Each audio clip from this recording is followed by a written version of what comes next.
Good evening. If anybody is watching at any point, please let me know if you are able to hear the game, because that is really the only concern I have at this point, is that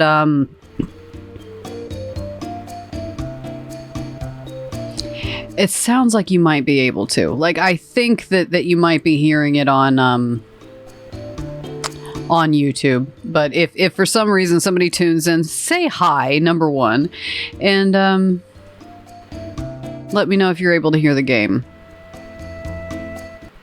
Because I do happen to know that based on my experience with YouTube, sometimes when you tune into a live stream, you have the option of starting from the beginning. So it's very possible I may still be live and you may be watching this recording. So, like I said, please say hello. So on our agenda this evening for Final Fantasy VII, we went to Costa del Sol on Sunday night. And now we are heading into the Corel Mountains. So chances are we're probably going to get through most of the Corel storyline. We might make it over to Gungaga or Gungaja. See, this is why I need to go back and play Rebirth with all of us. Because some of the pronunciations I know I'm using are probably not canon.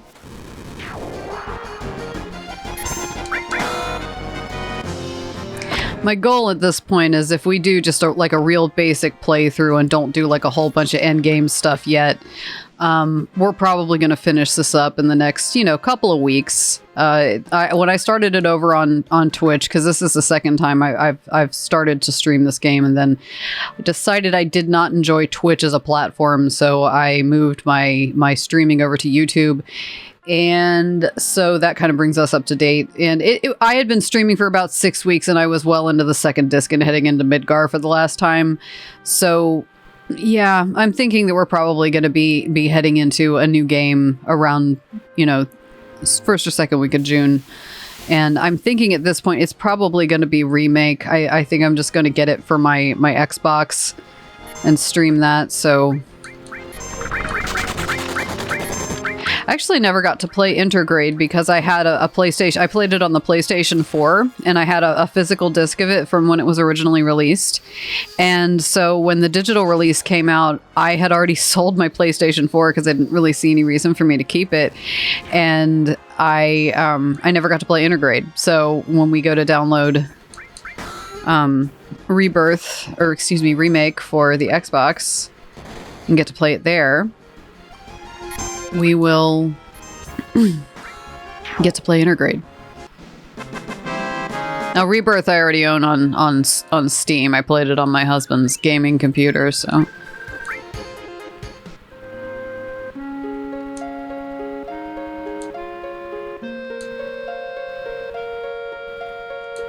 Makes you wonder how long this poor guy's been out here.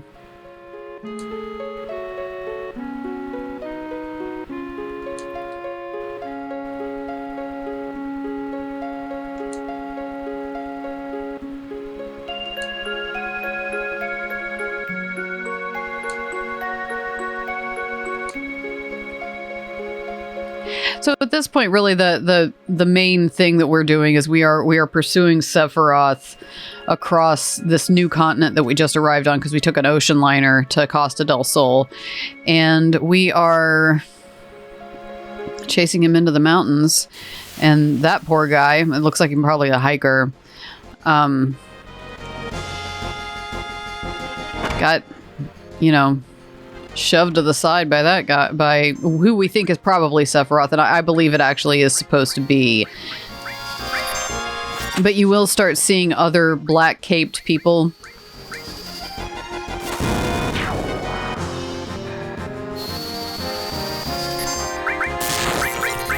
And they're part of the story, too. They're part of the Sephiroth and Soldier and all the experiments, and we'll get there. I don't know how much storyline stuff, like extra storyline stuff, we'll do in Nibelheim, but if anybody's watching at that point, maybe they can let me know what they're interested in, what they're not, because I don't really fully have an idea. Like, I know somebody's watching the long plays, but I don't know why they're watching it, and I don't know what they're interested in seeing. So, if you watch some of them, let me know. I want to see more storyline. I'd rather see more fighting. Could you maybe trim some of that stuff out, because that's the other thing, is I'm kind of uploading them raw. And if people would rather see, you know, because I'll be completely honest, I don't consume tons and tons of gaming content. And like for a little while when I was really into Pal World last summer, I was watching a couple of people who do Pal World content, and they would do edited videos. And I don't really know that I'm quite at a point where I'm ready to want to do, you know, like super edited stuff, because this is supposed to be kind of run and gun. Like, this isn't all just about the game here. You know, I'm just hanging out to reminisce. The game is, I think old games that we used to play them in the family living room on the family TV, you know, there was an experience and just an entire, you know, atmosphere and aesthetic surrounding, you know, playing old games. And I'm kind of wanting to recreate that. Like, you know, we keep making jokes about how millennials are just 12-year-olds with money, but it really is kind of true. Like, especially those of us who didn't end up having kids. Like, our you know, if your 14-year-old self thinks you're cool now. So, I mean, I feel very much like that I've kind of created this environment that feels like the room I would have had, if I would have kind of had, you know, grown up money to buy stupid crap with. Actually watched a really good deep dive last night. Well, really fun. I mean, I'm not saying that it was like, you know, really like, you know, doing a lot for my mind, but I watched a really good, you know, sort of roundup of all the various like girly console renditions there's been throughout.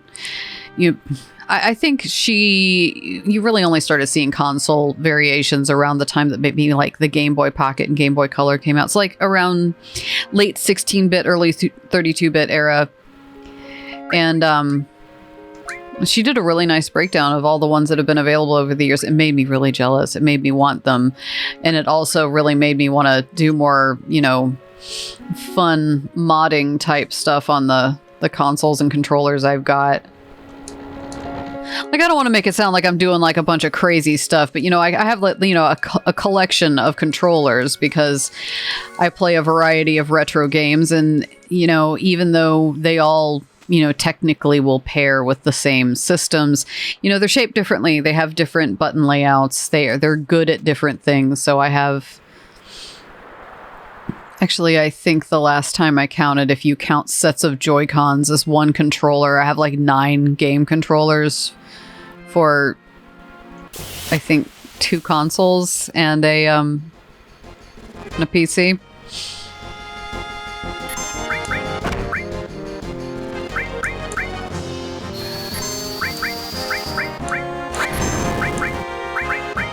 Ooh, we got Bolt 2 now.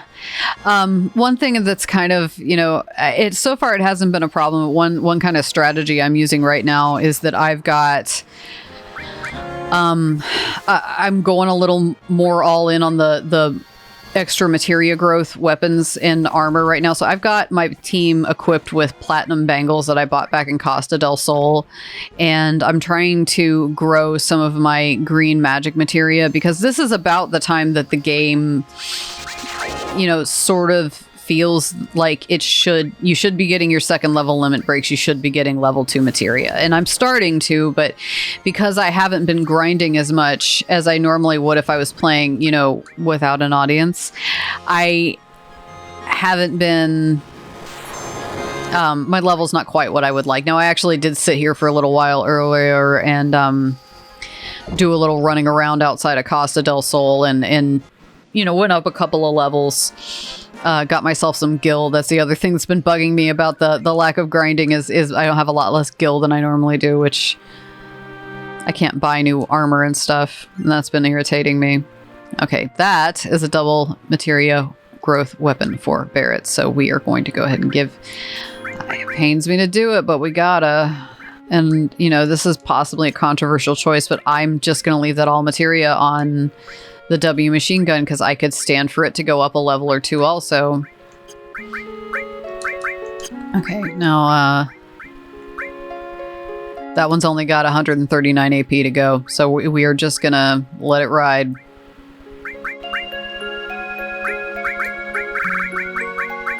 Let's let Chocobo Mog go up a level. Okay.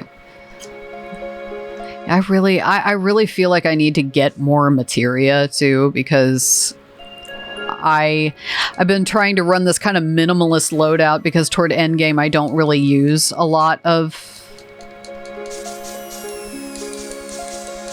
the magic materia. So, but I'm realizing I've only got one of like everything, which is maybe not great.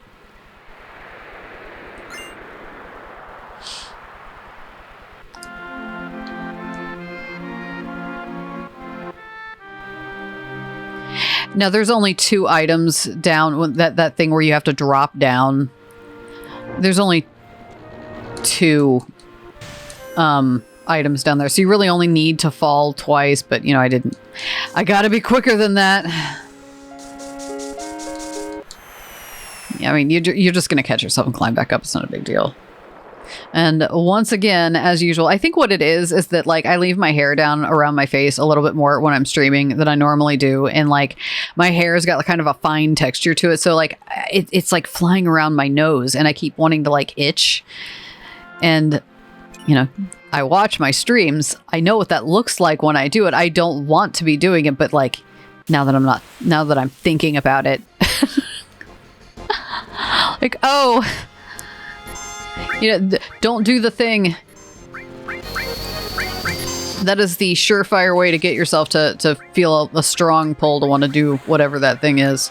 So I apologize. I'm just experiencing itching around my face because there's hairs around it. Okay.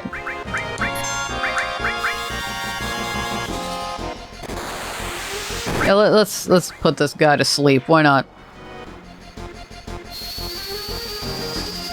I've probably been balling out of control a little bit with my MP this time, but right now I'm just trying to like take these things down as quick as I can because I need to get in some battles. And the faster they are, the less of them, the quicker it'll be. Ice went up a level. Nice.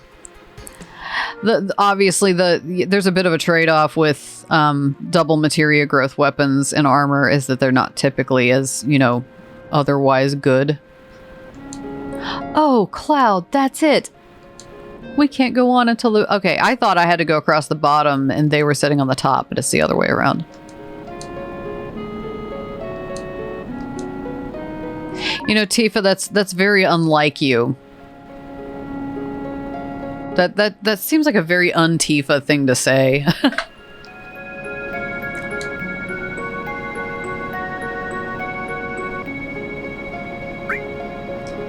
So rest a minute, but I'm not allowed to, you know, restore my MP. All right. That's not very cash money of you, game. The hell, man.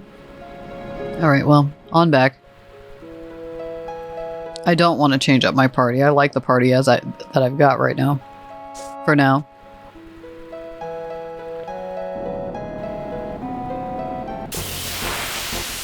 Also, we're going to be forced to use Barret in a boss fight soon, so I don't really want to take him out of my party. Let's get Barret and Ether.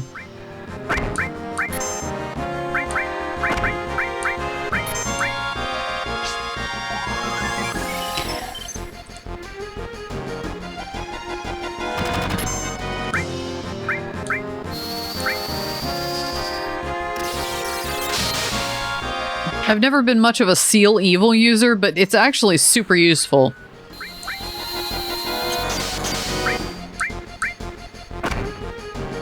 Because these things have, like, most of their damage is in their MP, or in their, lightning attack. They can't do it anymore.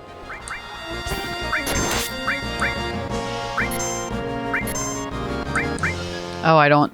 That's the other drawback to the strategy I'm using right now. No all heal until Aerith takes enough damage. But we're not that far away from somewhere we can heal, so...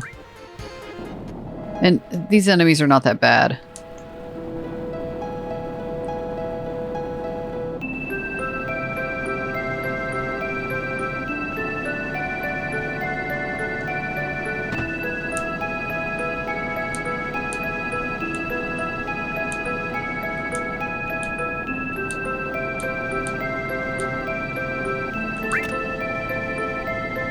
Okay. Alright, well that wasn't so bad.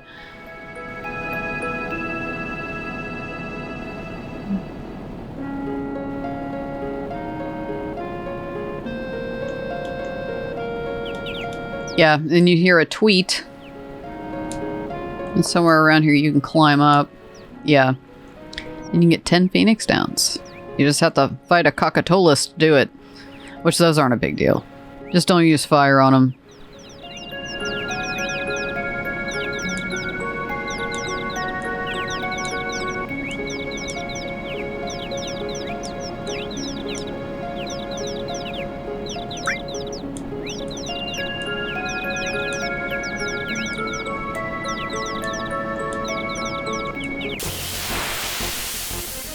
I'm not entirely sure how it is that by taking the treasure we're harming the babies.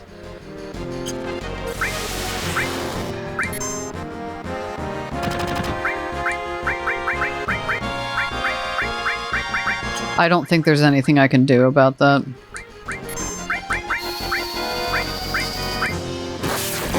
Other than just take this thing out as quick as I can, which I mean, Bolt 2 seems to do the trick.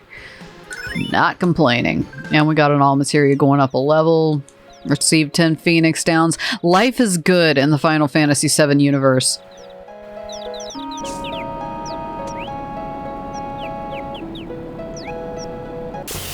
Now I have to go back and back down. It's Dr. Teethy Mushrooms! These mushrooms with teeth, that is truly a terrifying thought.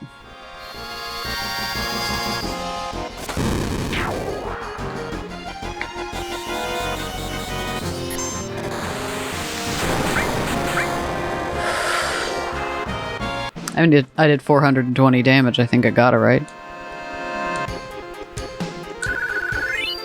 Alright. On back around. And I might as well just go ahead and do some healing now.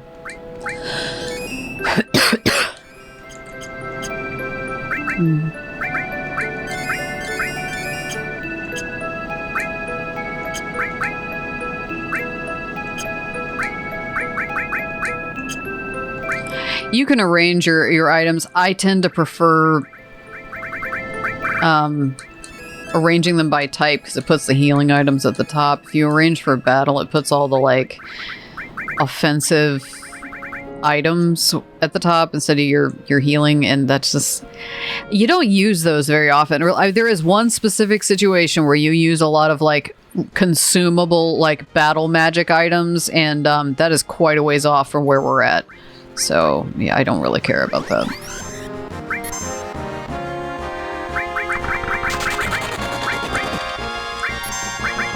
We're going to use Mantra Magic and Chocobo Mog against them because my all materias are kind of bound up. That's the other drawback to those double materia growth weapons.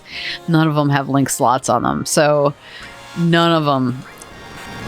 So, yeah, that really stinks. So, yeah, no all spells if you're trying to grow your materia extra fast. Later on, Sid and Cloud both get triple AP weapons, but they only have like 2 slots apiece.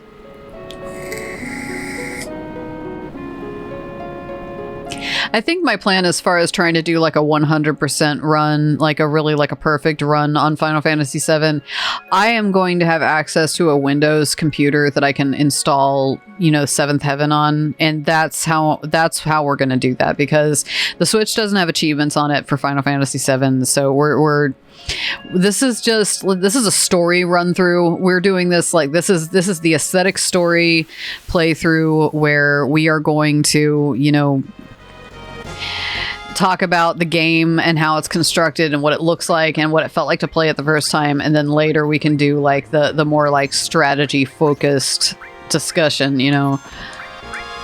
Not that I won't talk strategy if you want to, but you know, all that good shit.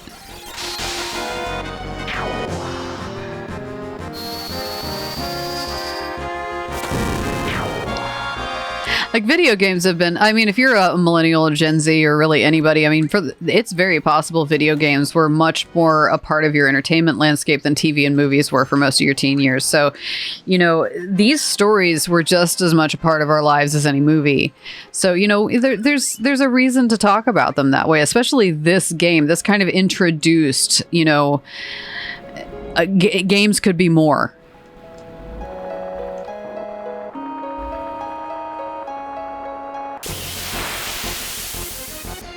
Like this was really the first video game, and I mean, looking back on it, I probably was not being open-minded enough. But you know, this was really the first video game that I thought of as being like very much like a piece of art.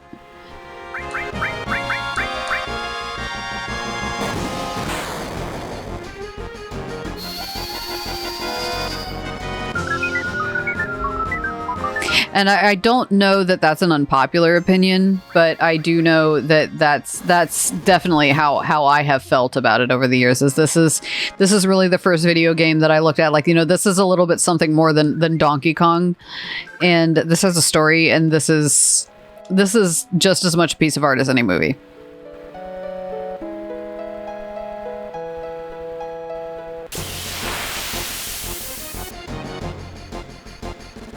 This guy, if you let him go long enough, he will actually sort of take himself out of the picture. He will do a very, very significant amount of damage on his way out, so you really don't... Boy, I don't... This Barrett's current materia loadout, after I just got done saying we weren't going to talk about strategy, but this is like an example of a pitfall that you can fall into. Like every kind of element magic materia, which is most of what we've got to work with at this stage of the game, you know, lightning, ice, fire, all that stuff. All of them have a category of enemies that they're not particularly good against. So I think as far as enemies absorbing an element, you tend to encounter the most of them that'll absorb fire. Is very much based on the environment. This game is very good about kind of clustering enemies together. Like if they absorb fire, a lot of the enemies in that area absorb fire because it's probably like a hot environment, or if there's a place that's got a lot of ice later, that a lot of the enemies absorb ice. Barrett's loadout right now, he's got fire and quake, and I was in an area where those bomb enemies are most of what you encounter. They absorb fire and they float, so earth isn't good against them either. So that kind of made Barrett sort of, it reduced his utility for me. So it's just something to kind of keep in mind when you're thinking about, you know, what am I going to put on who. There's some really good guides out there that will give you sort of a breakdown of what enemies you can expect to encounter in an area, and you can sort of use that to sort of plan. Because if you're, you know, not everybody gets through this game this quick, especially if you're not using like, you know, the turn-by-turn walkthrough. And if you're playing it for the first time, I would encourage you to not do that. You know, get yourself kind of an outline and a list of things you need to find, but let yourself explore. You know, that's part of the fun. That's part of what the experience was of playing this game. We didn't have walkthroughs. We had a strategy guide. Okay, so this is an important piece of storyline because this is sort of the Barrett segment of our TV show. This is the Barrett episode, and we're in Barrett's hometown, and the people that he used to live with, and he hasn't been back in quite a while, the people he used to live with are not happy to see him. In fact, they're openly hostile, and we don't really know why yet. Like, they're walking up to him and punching him in the face.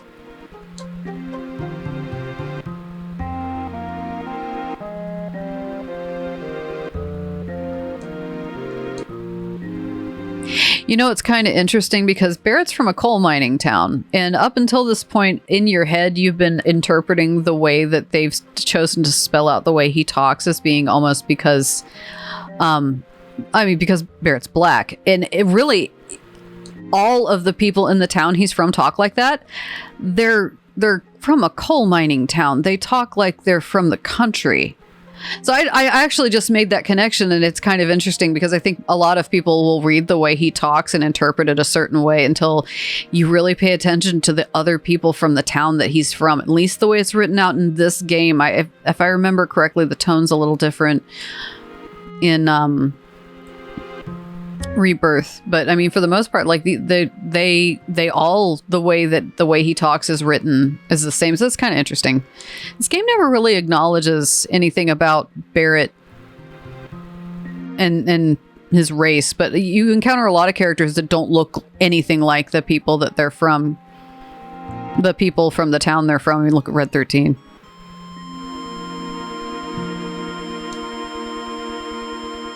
So the story with Barrett is that he tried to make a decision that he thought was good for his town's prosperity by by encouraging the town to welcome the Shinra to put a reactor there instead of mining for coal anymore.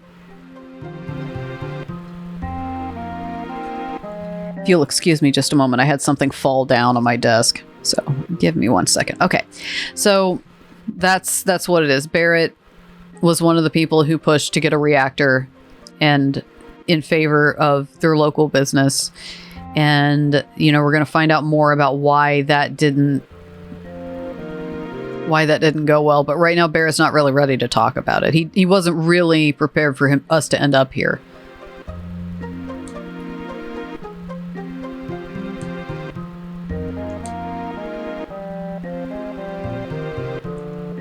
There are a couple stores here.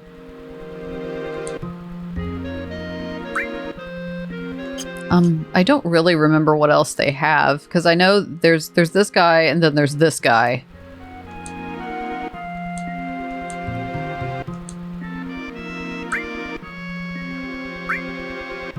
Okay, and the Force Stealer, we already have that. You can win that as a prize in one of the mini games in Junon, so you don't have to buy it later, which is really nice.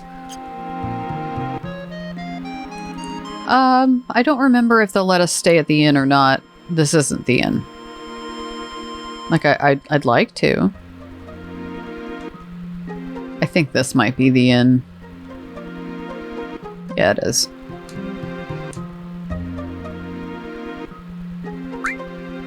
I've never really paid attention to the inn prices. I always thought they just kind of gradually increased with, you know, your level and the price of everything else in the game. But it seems that Costa del Sol is charging premium prices for a room, because earlier I used the inn at Costa del Sol a few times when I was level building when I was offline, and it's 200 gil a night to spend the night in Costa del Sol. But also your nighttime sleepy time music comes with ocean sounds there, so maybe that's worth the other 150 gil to you. And it's all about a value added.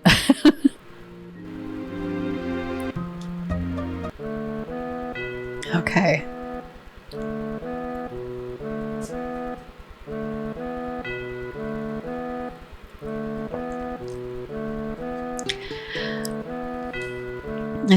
Once you see where we're going, you realize that Corel is a little bit like the part of Orlando that is outside the Disney property.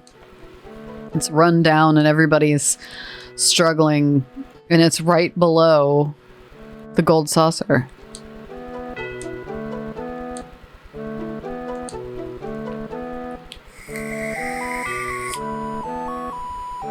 Now, the town basically disappeared in 4 years after the reactor came in.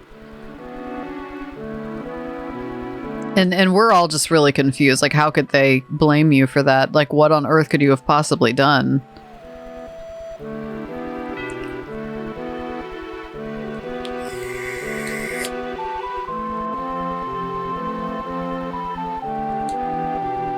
It really does look like a coal mining town. I mean, I've been to towns in Kentucky in the last 5 years that kind of look like this.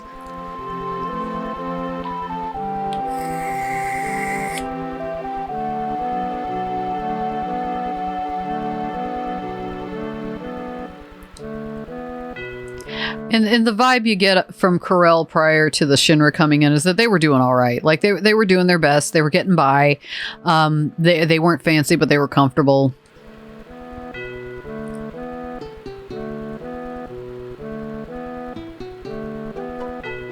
Dine would be have been Barrett's best friend and another leader in the town at the time.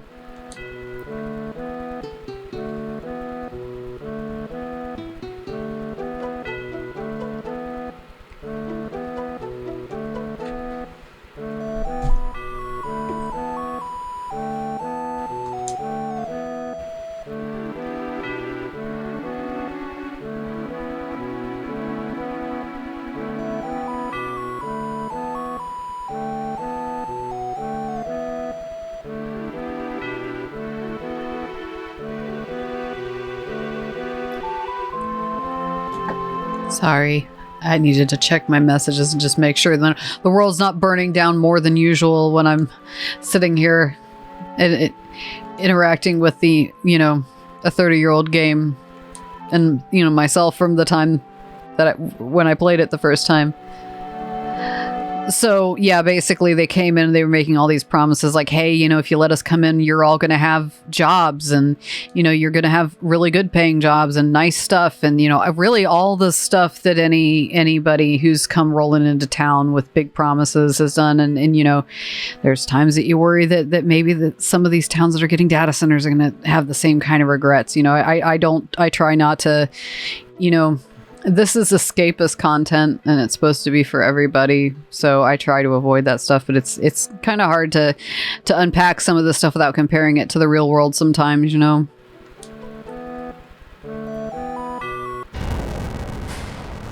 they didn't keep their promises.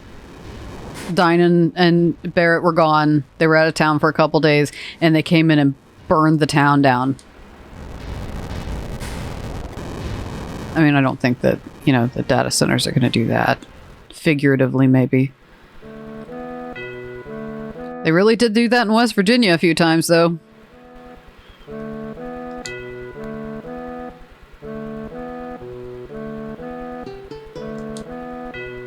Yeah, there was an explosion at the reactor. Shinra blamed the people, said it was done by, terrorists. Yeah. Yeah, I really hope just unpacking the themes of this game are not going to get me demonetized. Like actually just speaking it aloud, right? And not that I'm monetized. Eventually, right?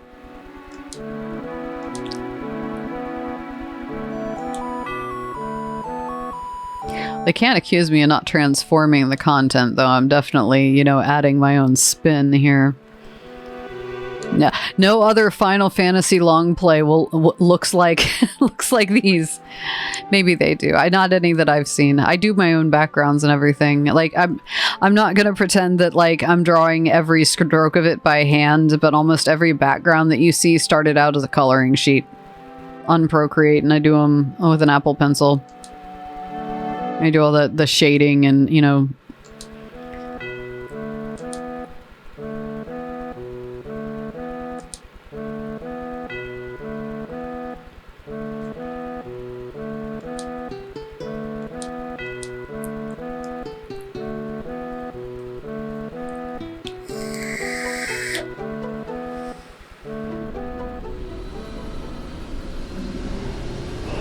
up we go. To a very, very different world to the one that we were just in. Kind of hoping that my lighting schema this evening is going to kind of like, as the sun goes down, just turn into like my little black light situation.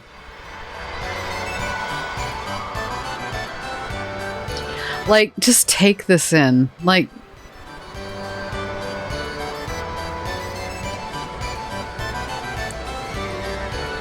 imagine what it would be like to go here. Like, it's so cool. It's got like the big tramway that you get to see everything as you come in. Like, I mean, this is the vibe that they were trying to create when they made it so that you had to take a boat to get into Disney World, that you were traveling to a different world, that you were going on a voyage. That's why you can't just walk very easily from the parking lot into Disney World. And it's such a good idea that they replicated it here. Now, I would use that save spot, but in true theme park fashion, they charge. They charge GP, which is a type of points I don't have yet. We got this cute little mascot guy. We got our Moogles up on... We came out of a big Moogle mouth. I love the gold saucer. Like it's kind of like out of place, and it has like, you know, a place in the the universe of Final Fantasy that is a little plastic and a little artificial and, you know, maybe a little problematic. But on an aesthetic level, as a player of this game, I love the gold saucer. I love the whimsy of it. This is such a wonderful palette cleanser at this stage of the game because everything is so dark, and you just get a little break to go have some fun with your characters and get to know them a little more. We come here a couple times actually, so here at the Gold Saucer, we pay with GP. You can win GP every so often. No, I'm going to wait until this box disappears.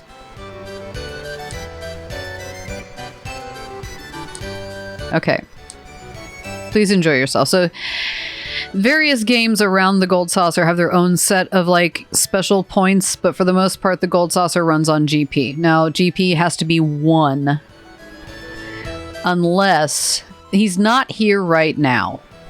But about 1 in every 20 or so times, there will be a little guy standing back here. And if you happen to be really flush with Gil and you need some GP, he will exchange Gil for GP for you. So that's something to keep in mind for late game when you're trying to grind for some of the stuff in Battle Square, is that there's a little guy who shows up, you know, where Cloud's standing right now. And you can exchange Gil for GP with him. In fact, you can literally just hop on and off the train and just keep leaving and coming back until he shows up. And I've done that before. It doesn't hurt the game. It doesn't cost anything. It costs you nothing but time. So just a little something to keep in mind. We did get our day pass, so we can go on into the Gold Saucer. And I believe that is good until we exit again. And later you just buy a big pass. Like, there's a point in the game, once you get to disc 3, that you have more Gil than you've got stuff to spend it on. And that's when you go buy the 30,000 Gil, you know, Gold Saucer lifetime membership and all that other stuff. And there's a villa in Costa del Sol that you can buy that you can sleep in all the time. It serves absolutely no purpose at that point in the game other than just checking it off your list.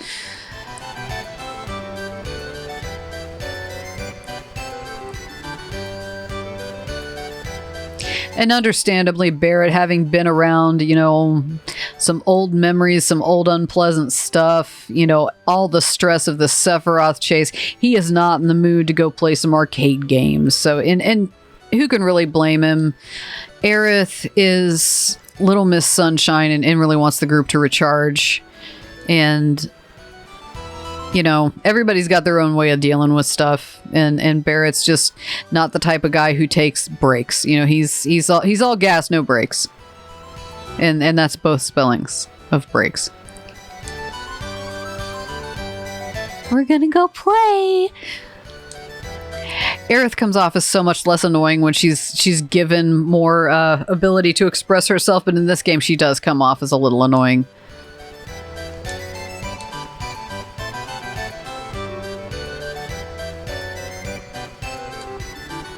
I think he's mad. You don't say. He's fine. He's in a great mood. I've been around him for a lot longer than you, Aerith. That's just how Barrett shows his sense of joy.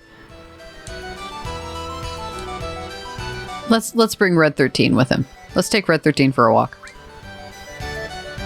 Okay, so the place that we really have to go to advance the story is Wonder Square, but there are a lot of different places in the Gold Saucer. There is a show that we're going to participate in on one of our subsequent visits. Not this time. There is Speed Square, which is a like a shooting gallery type game that you can go play that I am terrible at, so maybe later. Round Square, which is like a gondola ride. You can go look at stuff around the Gold Saucer, pretties. I think you can just go do it, but that's something that is part of your subsequent visit. Ghost Square, that's where the hotel is. It's like a haunted mansion kind of deal. It's really cool. Battle Square is sparring for points. You do end up kind of having to go there eventually, but that's what Battle Square is. And Wonder Square is like the arcade. So we'll go there. Maybe we'll take another stab at G-Bike while we're up here. And we get our next playable character up here, and my favorite.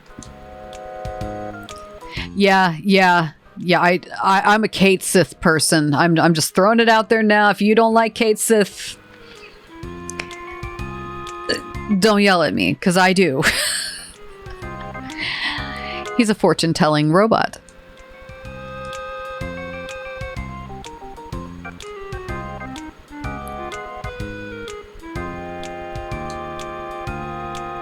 Do I want to name him after my cat this time? No, we'll just keep him Kate Sith.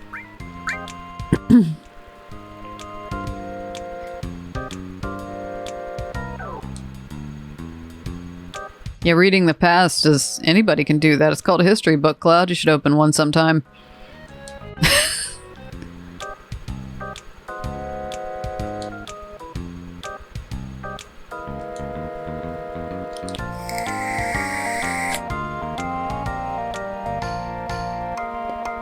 I love his little fortune dance.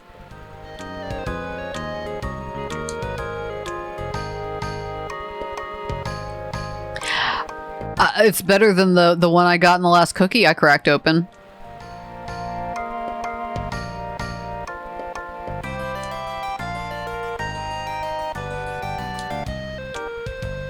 Every time he does the dance, it gets a little faster.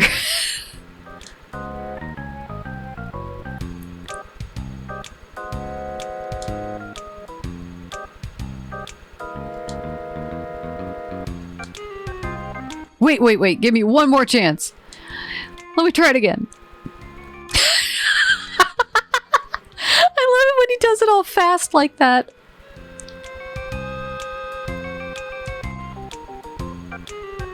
Read it out loud, Cloud.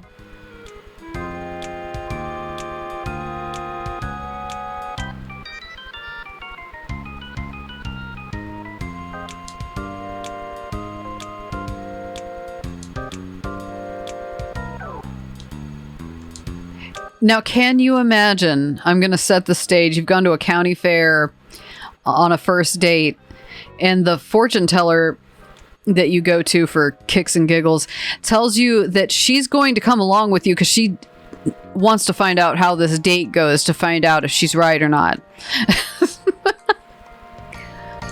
No, I'm going to the movie with you. No.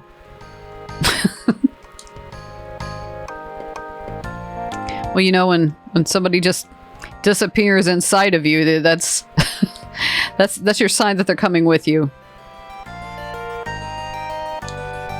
The sprite from Wedge's disguise on the train back in Midgar, who's now like an arcade kid who stands there and actually's at you and is probably going to steal your tickets and run off.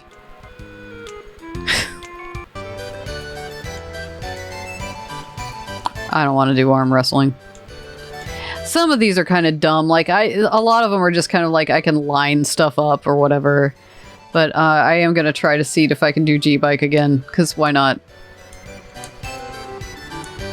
Oh man, I gotta scream.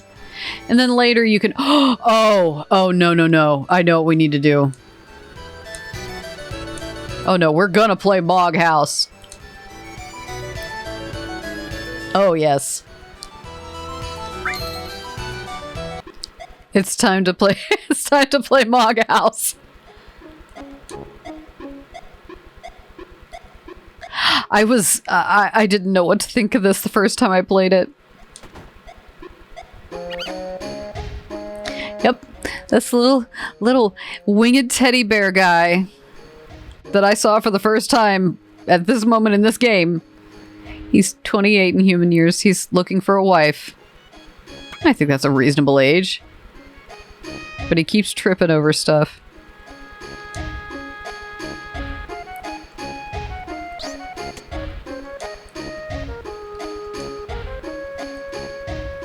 He's trying to learn how to fly to meet the ladies so they think he's fly.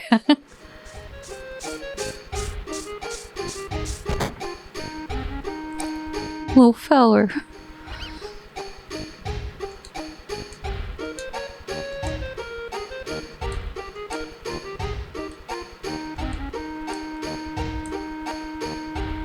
Okay, so you have to give him enough Kubo nuts to make him strong, but not so many Kubo nuts that he gets over full and can't move. So he's gonna run over and eat it, which is adorable. He picks it up. Okay, so his tummy's still growling, right? So we're gonna give him another one. His tummy's still growling. And you're going to keep doing that until...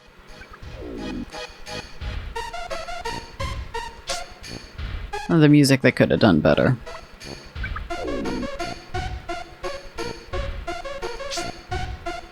Okay. And if he does the like... Okay, now he's satisfied. Do you see like how he went like, hey! Instead of being... So you just gotta let it pass.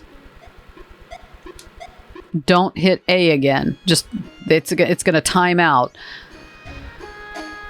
And he's gonna make his best attempt to try to fly now that we've given him his protein and his little performance enhancing drugs. He can fly now. Look how cute. Oh. He's ready to grow up. Look at him. That's so cute. Like, it's so cute.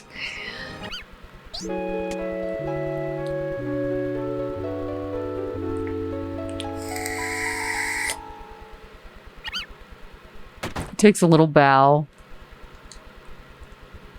Tired but relaxed, our little Mog turns out the lights early and goes to bed. Good night and sweet dreams. Oh. Here comes a lady Mog.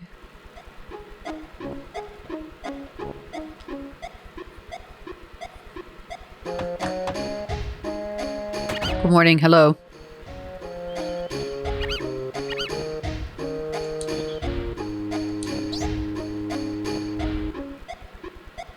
She's very shiny.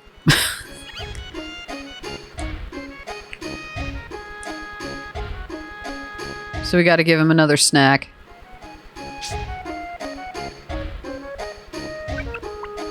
I mean, he's 28 years old. He can't feed himself.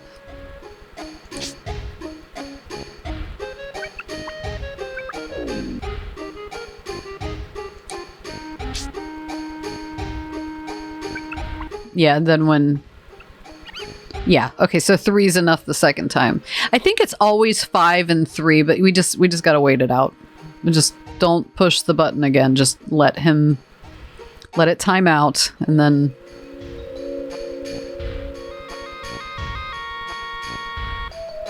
Da-da-da-da-da. Okay, now he's gonna hop up there and try and fly again. And hopefully get a girlfriend.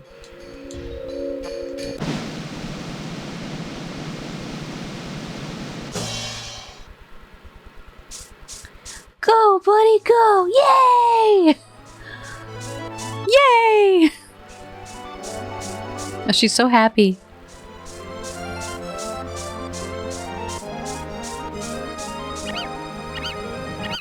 They look like they would be really soft.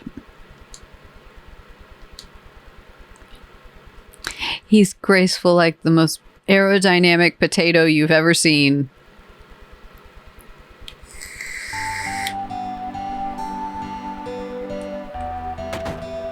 This is the coziness music in this game. You know everything's okay when you hear this music.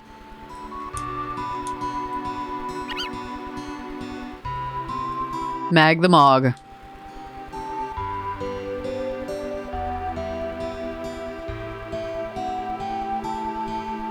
And here comes their little mugs.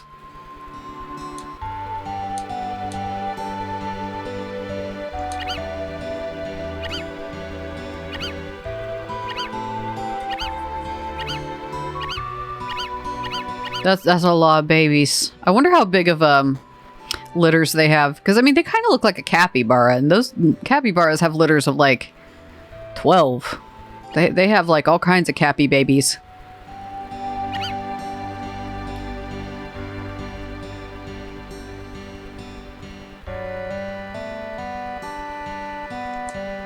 No worries there, I guess.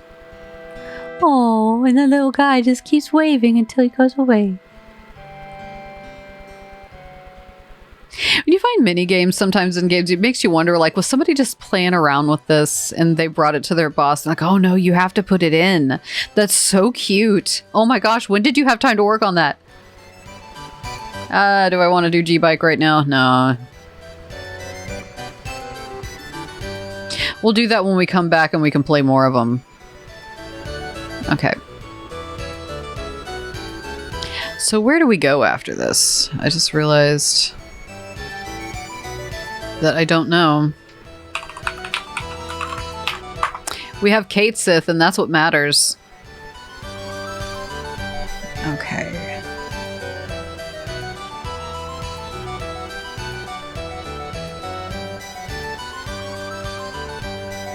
Sorry about this. I had my walkthrough pulled up, and then I lost it.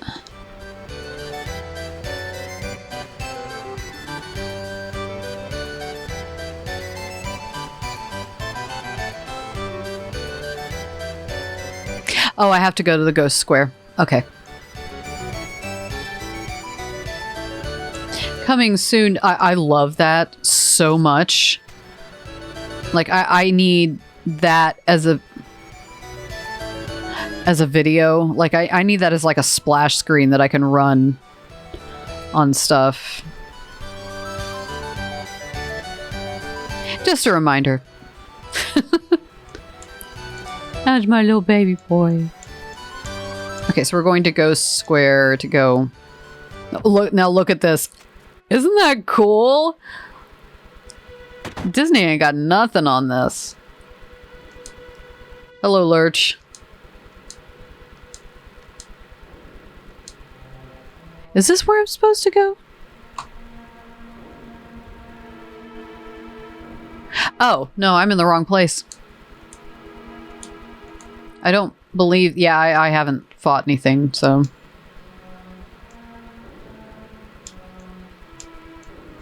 I need to go to Battle Square. These are a little difficult to read. I mean, they're easy enough, but the first couple times you come here, they are a little hard to read. Some of these little 3D gates are a little hard to gauge which one you're going into.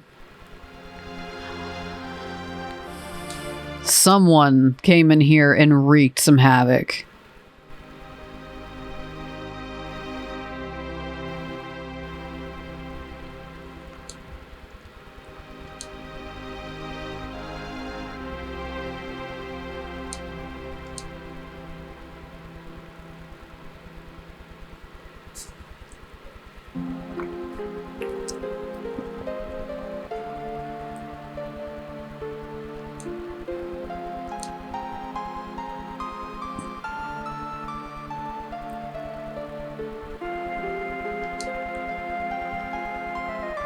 So all these people have been shot. Sephiroth wouldn't have used a gun to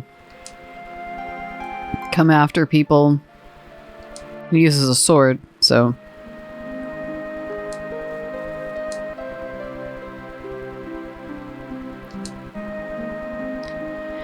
And the first time you play this, it's really upsetting because you hear her say it was a man with a gun in his arm. And the last time you saw Barrett, he was just kind of, you know, standoffish and angry and in a terrible mood.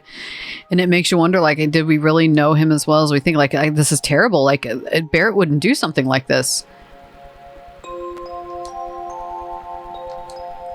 This fellow in the trunks is the owner of the Gold Saucer, Dio, who in general seems to be his characterization is that he's pretty fair. He just wants his amusement park to make people happy, and if anybody threatens his park, he's gonna deal with it. But I mean, for the most part, the way he deals with stuff is pretty fair. He's not a bad guy at all. We don't fight with him. He's kind of on our side.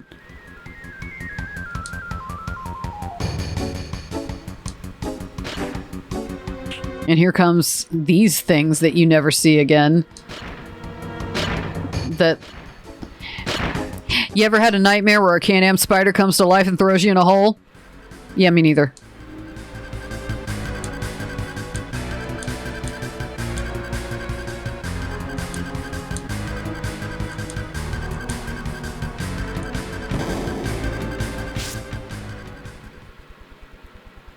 It's taking me off to Trikeland. It's taking me to Canada.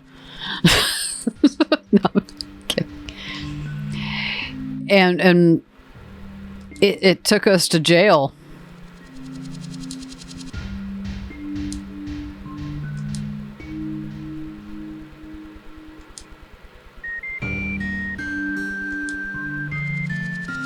They just kind of dump people there.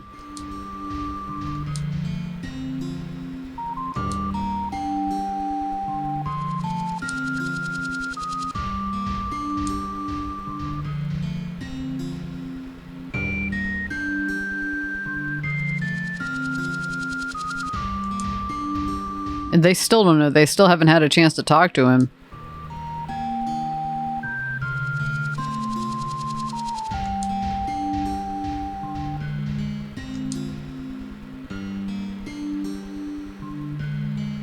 Yeah, if I was experiencing this for the first time, and I do remember watching this for the first time, that,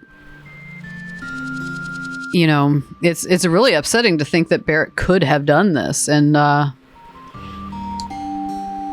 he's not going to talk to us. So we right now we're just kind of having to sit with our unanswered questions.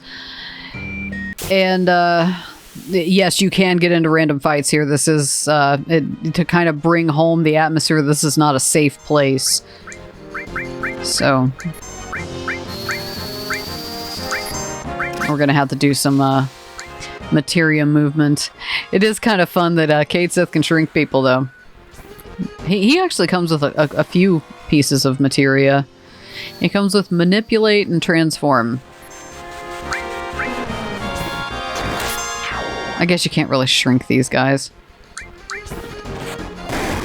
They're so small anyway. And sometimes they cure you, and I learned watching somebody else's video that was a glitch in the programming of that character, that they're not really meant to do that. Yay, we got Blade Beam, which is our next level limit break. So let's just go put that on. Okay. We need to get Cloud out of the back row because he doesn't have that long range materia on anymore. I thought there was a save point somewhere in Corel prison. There better be. I don't think there's anything in here. Like, it seems like there should be. And I think that this part of the game, they might actually be using some of these structures as a bit of a red herring to get you to pace around more and get in more random fights. You know what? What works great against these guys? Chocobo Mog, so why not? It doesn't even really use that much MP compared to other things at this point. Now, Manipulate is an interesting spell. Once we get out of here, we're actually going to go take advantage of that and get ourselves some really good enemy skills. Right now, we're focused more on trying to get our magic materia up to 2nd level before we start focusing on enemy skills, though. And right now, I'm not really focused on like a perfect run, you know, 100%ing everything. I'm just trying to make sure my playthrough goes as smooth as possible, that I don't hit any like bottlenecks where my level and my ability to do damage is a mismatch for the enemies I'm meeting. So, you know, I'm going to do my best to do like strategic level building offline so that it doesn't interrupt the flow of the game. And I did that a little bit today, and things are going better than they have other times I've been trying to play through this, because there's a certain amount of level building that's just kind of part of the playthrough. You can't just generally go straight through and have an easy time. So you kind of have to choose, like, do I want to spend some time level building, or do I want to have to concentrate and focus more and be more strategic in my battles, because they're going to be more difficult if you do that. And I am looking for a tent, because I could really use it. Can I use a... That's the other part. No, I do not want to do that. Okay. Because, yeah, neither of these characters have been used much by me, so they don't really have a great level. And then because of the way I've been doing my materia, Cloud is kind of a bit lacking at the moment. It'd be real nice if we could get a really good limit break for Kate Sith at the moment. Kate Sith's limit breaks, I think, are a big part of the reason he's a bit of a polarizing playable character, because they're random. They're dice based. There's no way to manipulate the dice to make them more powerful. As you go up in levels, you get more dice you can throw, which will do more damage. But you could be in the middle of a boss fight and have it do an absolutely astronomical amount of damage, or you could be in the middle of a boss fight and have it do 100. So it's unpredictable. So a lot of people like to plan their battles a little bit more, in case it's hard to plan around. I may be a little bit of a hypocrite, because that's a big part of the reason that I don't like Tifa. And but I love Kate Sith just because I guess it's because he's a cute kitty cat, and I'll put up with it.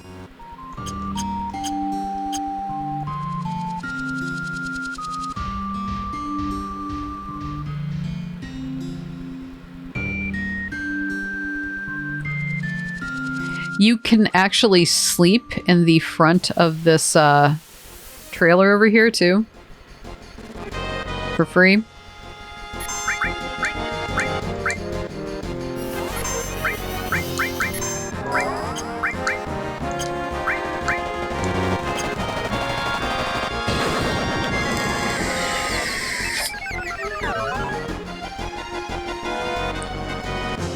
I definitely want to get through the Dying boss fight tonight, but with it being a weeknight, I don't know how late I'm going to be on because, and I've gotten a couple questions about this over the last week or so, so I do want to clarify that I don't leave my streams up because of the way YouTube records out of OBS for me.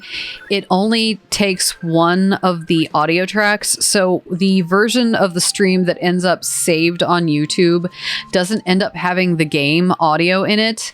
And, you know, who wants to just listen to me talk the whole time without hearing the game? So I have to take it and put it into a video editing program and mix the two together. The upside of that is that the version that you can watch after it's been recorded sounds a lot better. But it does mean that it takes me a day or two to get them up. Like right now, I think the by the end of this week, all of the streams that I've done so far will be up as long plays, because I think the last one I've got scheduled to release on Friday or Saturday before I stream again. So yeah, that's that. Basically, TLDR, when I stream, it takes me a day or two to get the stream back up, but the reason is because I want to cut out any like obvious like long breaks and lulls, and then I also have to mix down the audio. So that's where they're going.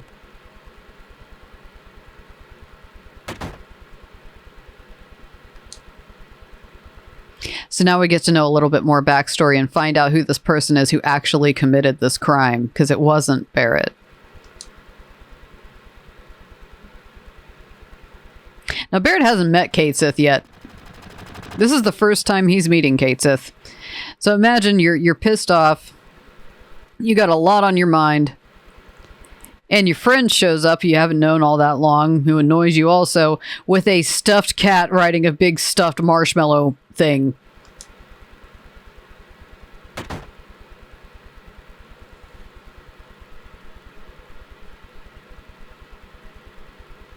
I mean, she's right. It is.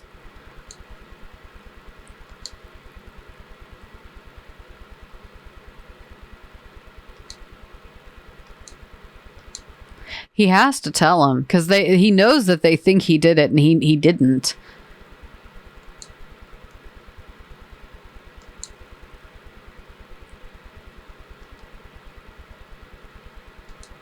So 4 years ago, when the incident happened at the reactor in Corel, Barrett and his friend Dine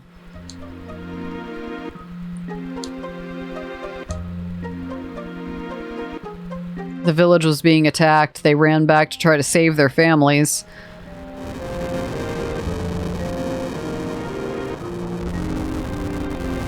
Both their wives perished in this.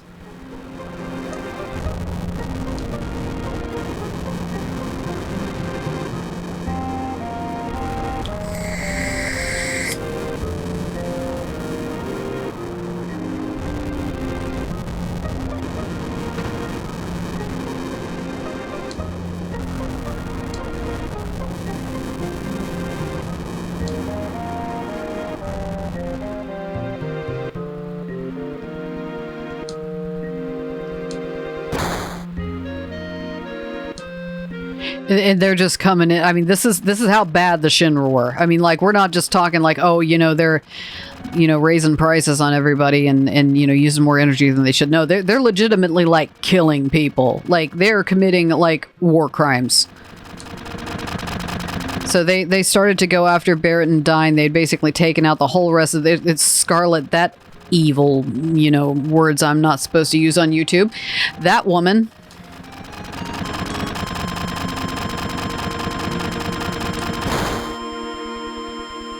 Just horrible. No redeeming qualities, Scarlet. And this is how they both lost their arms.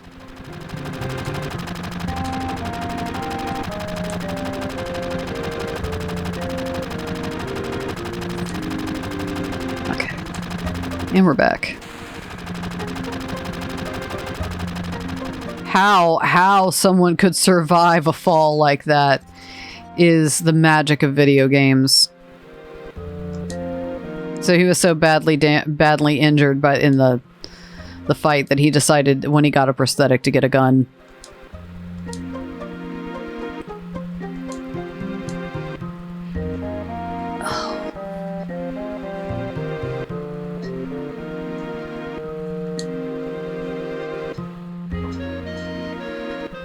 This pillow behind me has got a heating pad in it. I am not a spring chicken, obviously, because I've played this game when it came out. But I slept on the couch one night just because I was watching a movie and I fell asleep, and my back has hurt for 2 days. It hurts worse today than it did yesterday, and this is awful. I almost didn't get on and stream tonight. Like earlier this morning it was so bad I couldn't even concentrate.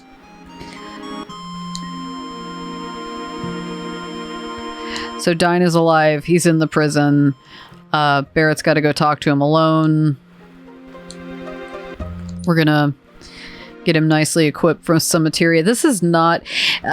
Dine can be tough if you're not prepared. We are prepared. So this is going to be fine. He's got one attack that really can do a lot of damage, but we've been using Barrett this whole time, so he's leveled up nicely. So I'm not that worried.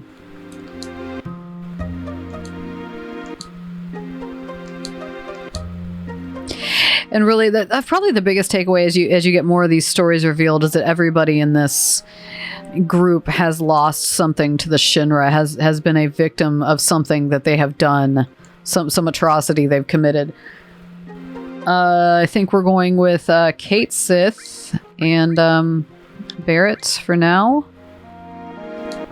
And we need to get everybody equipped. A lack of symmetry in my party really bothers me, so I think we're going to go away from... we're going to leave the Force Stealer on Cloud because that is the best weapon we've got right now. We're going back to the Carbon Bangle as far as armor goes, because it's a better piece of armor. It's got linked... W machine gun's the best weapon we've got for Barrett right now, but he doesn't really need the linked slots right now, so that's okay. Fire, seal. He doesn't need seal. And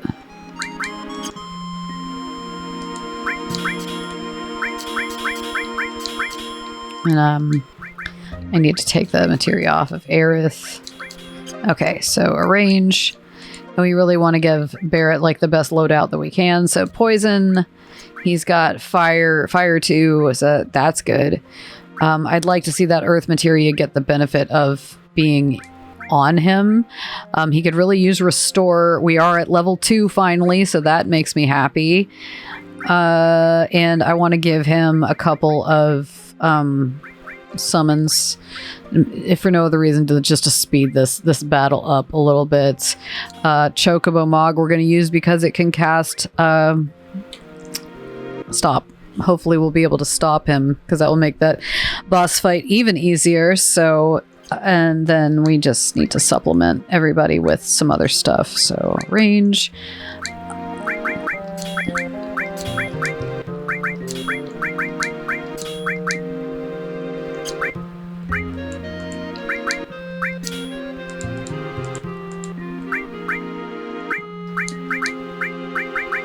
And we've got that double growth weapon on Cloud, so we're gonna go ahead and move some of these up. Like we're not gonna get Bolt 3 while this is on there, so we're just gonna move Lightning down. And then his other 2 materia, I'm gonna give him an enemy skill, and we'll give him Shiva, and then we'll put Manipulate back on Kate Sith. Give Kate Sith an enemy skill. What else? Give him some kind of all spell. Fire. That fire materia is about to go up, so we'll just leave that there. Give him his transform back just because we want to be completist. Steel. Did I give him sense? Yeah, we kind of want to get a little bit more AP on our sense materia. So all that said, I think we are good to go. I don't remember exactly where we go.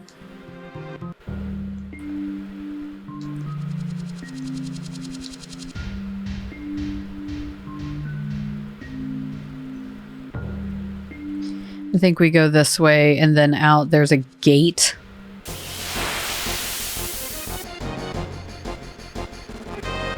Let's take these guys out. I mean, our levels are growing nicely. I really don't have a whole lot of complaints about, you know, how, you know, we're kind of where we should be. It's easy to forget just how long it takes you to get to a point where your materia is, or your HP is 4 digits, because this just feels, it feels so low compared with where you end up later. No, we're going to keep Barrett with a limit break. I do want to heal him before we go up there, but that's fine.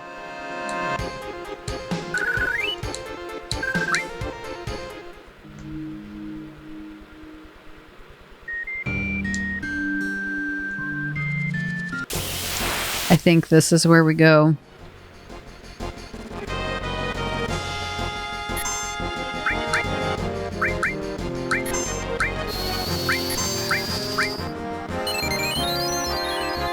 Now we're in business.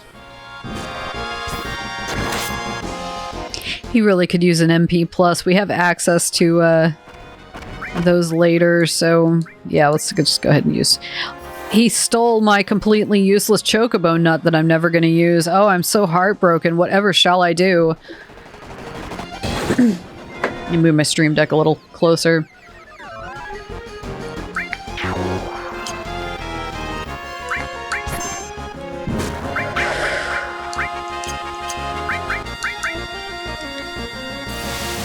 He's about to disappear with my... yeah, see, that's the risk with those guys. They can steal good stuff from you, and that stinks, but I really don't care if they steal my completely useless chocobo nut that I'm never going to use. Like, there's like 2 of them that you use, and that is not one of them. Okay. Fairly sure this is where we go? Yeah, it is. Okay, so let me make sure Barrett is, probably could stand a...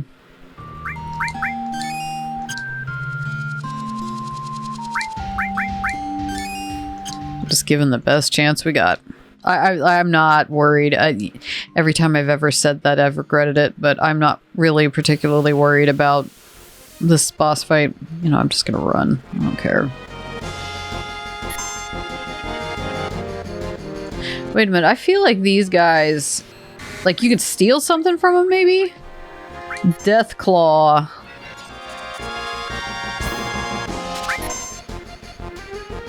They got him an enemy skill?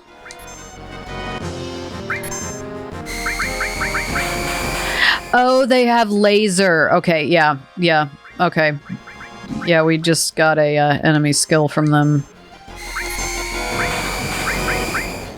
Okay, now we can take them out. Laser is actually a good enemy skill. It's gravity based. I don't think I can use it back on them. Yeah, I mean, it literally takes half of your opponent's HP. So, I mean, if you're... You know what it's really useful against? That Valkyrados thing outside of the Bone Village.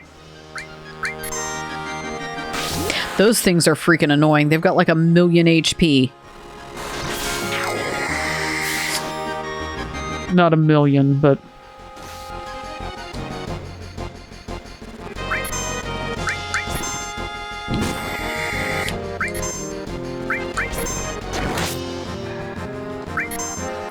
Katesith's weapons are megaphones. It is supposed to be what the cat, who is actually Katesith, is using to command his...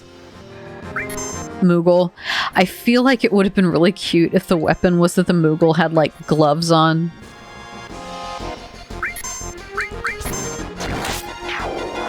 Finally. I really was like trying to not throw Barrett into the mix too much because I'm trying to keep his HP and his MP. So, alright, back around the corner. Cool race car. Like, I feel like that car that's sitting there where we just were has got to be some kind of an Easter egg, like it's something from another game. Because it just looks like it's too out in the middle. Like, please look at this. So, I mean, if anybody knows. And this is Dine.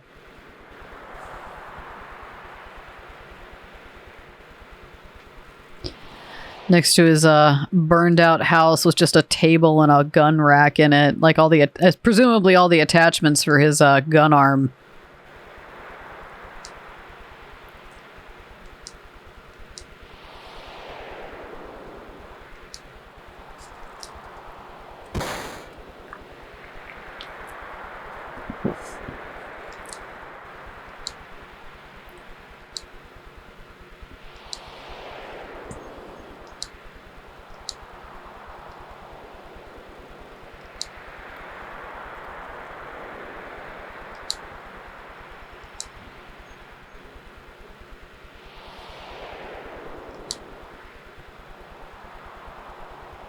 Dine basically lost his mind. And I mean, after, you know, an enemy faction comes in and kills your family and, you know, disfigures you for the rest of your life, maims you, how can you not lose your mind? I mean, really. You don't want to say he's a good guy, but you get it, you know?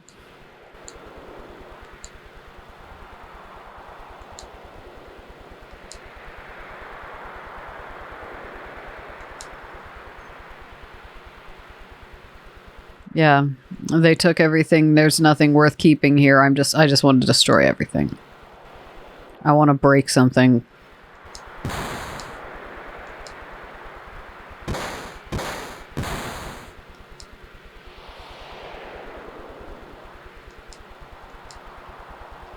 Maybe one of the themes of this game is that when you reach rock bottom and you've got nothing to lose, you finally learn who you are, because there's a lot of people in this game that have reached their breaking point and they either chose to take up arms to take down the evil or they became the evil.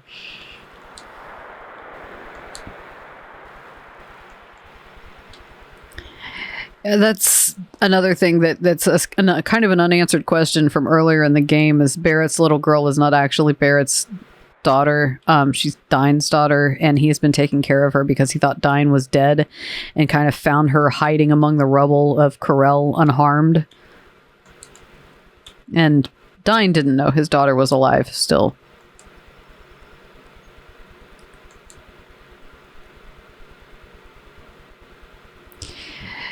And this is truly how far gone Dine's mind is, just shattered into a million pieces. There's just not any good parts of him left. So we gotta fight him. He's at this point, Barrett has got to fight Dine to keep Marlene safe.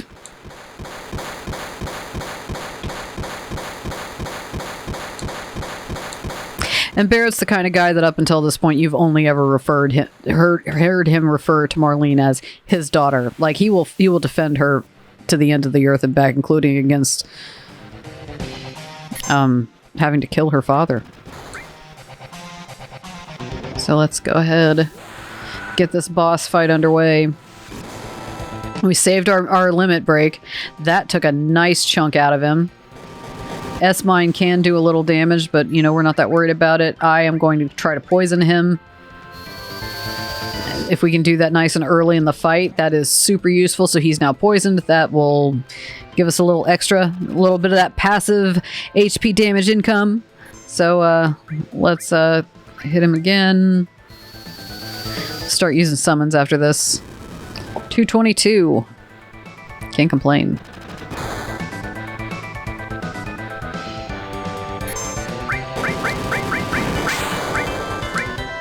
Let's use the stronger one. Fire seems to work great on him. We haven't used this summon yet. Let's go.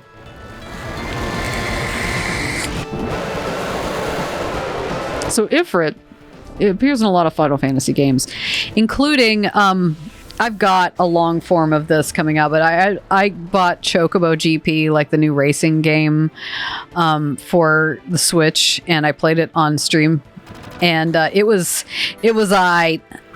but what's funny is a lot of the characters who appear in Final Fantasy games as summons appear in that game as like cartoon, like Disney afternoon, like teenage edgelord type characters.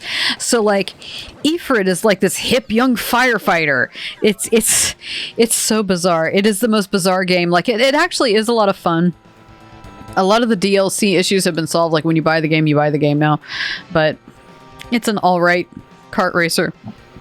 It's not the best. And we took care of him. We got a nice piece of armor. We got the job done.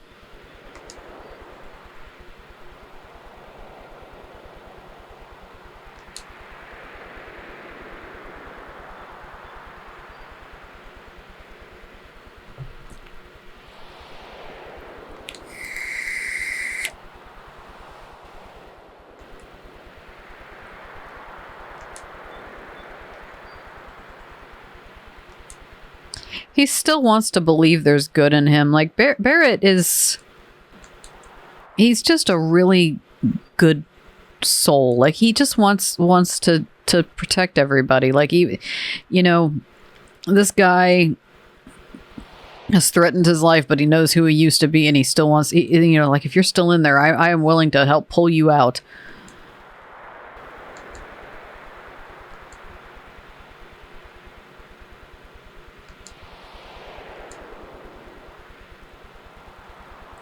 He just basically believes he's gone past the point of no return. He's committed. He's harmed too many people.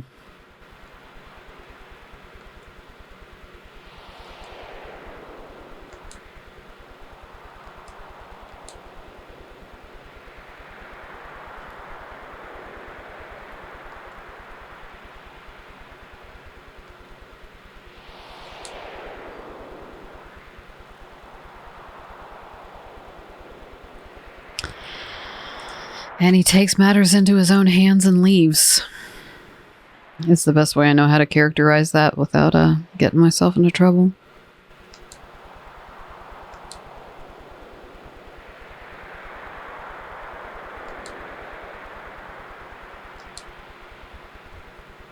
And this is a section of the game that's just really powerful. I mean, they did the writing well. None of it comes off as corny, really.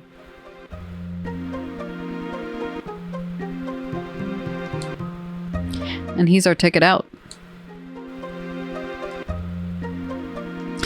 This guy in in Rebirth.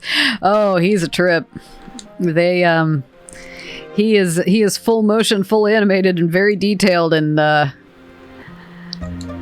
green suit and that chain is just the beginning. It is a spectacle.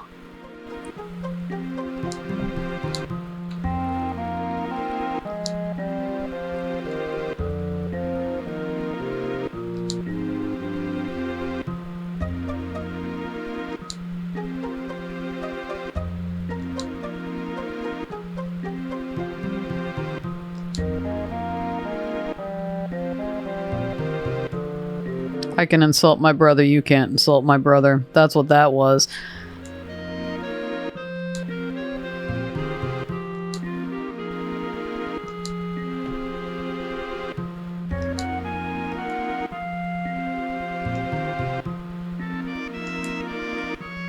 We get to do some chocobo racing. And we're going to do it on 3 times speed this time.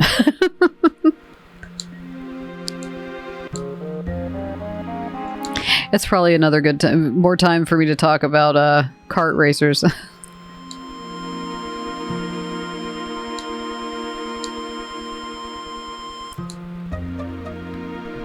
time is it? 8:30.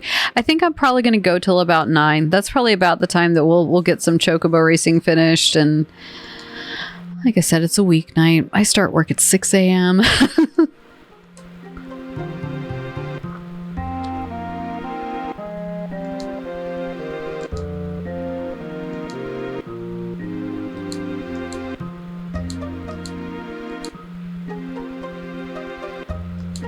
So we need a manager, and we just happen to have one walking in the door right now. He's dressed like Alice from Alice in Wonderland. Actually, you know, she kind of looks like Dorothy from The Wizard of Oz if Dorothy had worn a pink dress.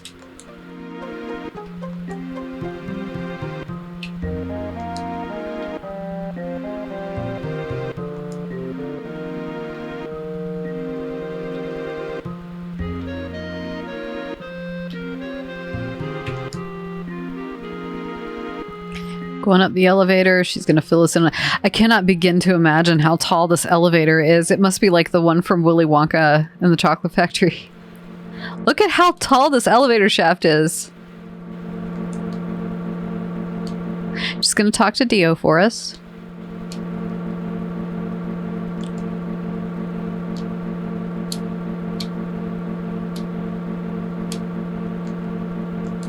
Like the chocobo racing is like so cartoony and like colorful and like childlike, and it turns out that these are all like people trying to race to get out of prison. I know how to race the chocobos, and I'll explain it to you, so we won't sit through all that. We do get a there's a summon over there in the corner. We got to remember to get that. It's Chocobo Joe. What do you know?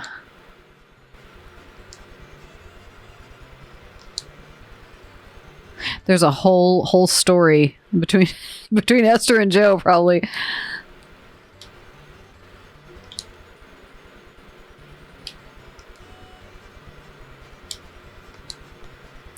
Do you think he'd be mad if I asked him what he was in for? Like, it must have been something really bad after having to win all those races, and he's still racing, right?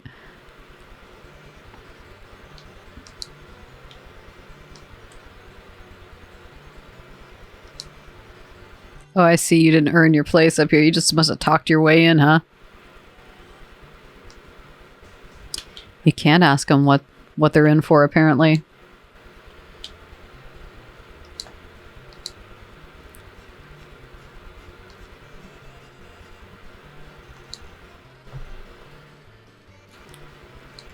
And if you look really closely in the background, we've been watching Advent Children on my iPad the whole time.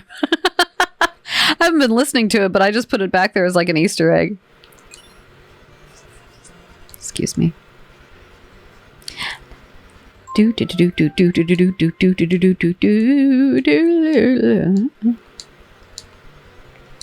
they all slowly get up and start walking in. Like, you could just run all over the place. You can't talk to them. They won't talk to you. Like, they're just like, I don't got nothing to say. I'm very focused. I'm just a jockey.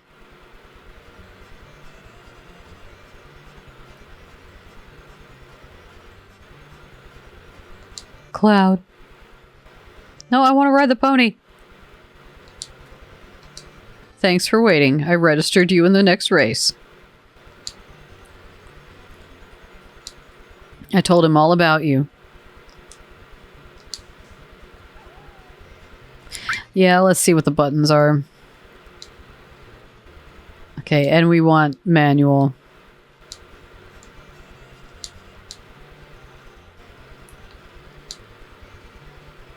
If the chocobo doesn't like you, it won't listen. Okay, Y to speed up and A to slow down. Basically, it's very minimal steering. You just basically have to make sure that you have enough stamina left to get through to the end of the race, or your chocobo will start like walking instead of running.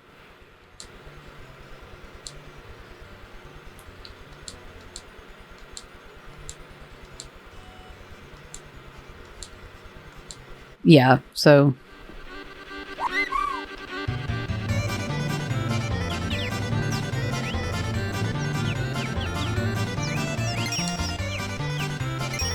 So do you see how fast my bar was going down? I sped up, or I slowed down so he wouldn't run out quite so quick.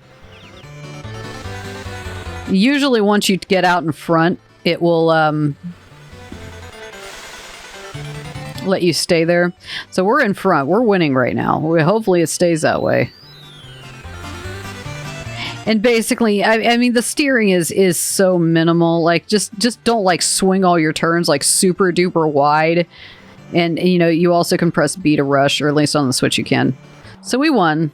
I ran out of stamina right at the end, but we won. So we only had to do it once. I think on my last playthrough I had to do it 3 times. So this is nice. Now you're home free. And we get a buggy now, so we don't have to run across the desert all the way. Then you must have won. I know you earned it.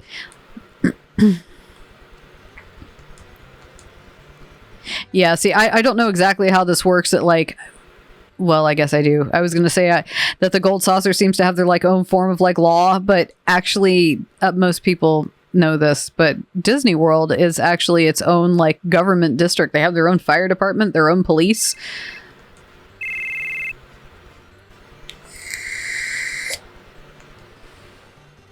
The assistant managers have stopped by. I wonder if it was the Shinra manager. I wonder how he's been slighted now. I don't know if we see him again. I'm kind of disappointed.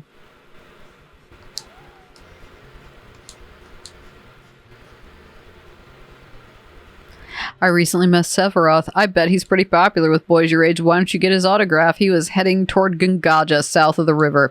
So the game does tell you where you're headed. There's one spot that is kind of notorious for the game not telling you where you're headed. And that can be kind of frustrating, especially if you know, hadn't bought the strategy guide yet in 1997. Okay. How to drive the buggy.